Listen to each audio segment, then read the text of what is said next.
Bike check lang natin tong bago kong bike. It's Duke Apex X3 Monster Cross. Black Mamba na customized. Pero, XC siya. Tapos, Ginawa ko lang Monster Cross. Ang group set na nilagay ko is Shimano Q's U6000 na mechanical. Ang rigid forks is Sagnit K3. Drop bar is Sagnit Gravel Peak. Marami siyang pwedeng hand position. Stem naman is Sagnit din. Sagnit na System 1. Parang aero type siya. CTTO sa seat clamp, then in-speed sa seat post. Ang size nito is 31.6. Tapos ang saddle ko is Duke Ridge. Ang gulong na kinabit ko is Chaoyang Phantom Speed na 2.2. Brake calipers ko is Ligon na mechanical.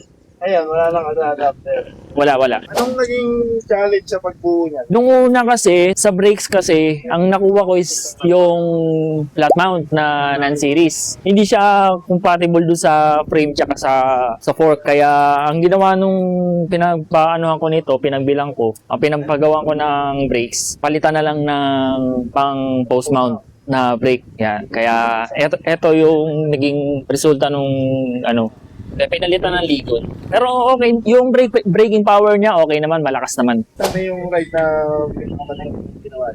Sa ngayon, first time dito. From kilometer 0 hanggang dito.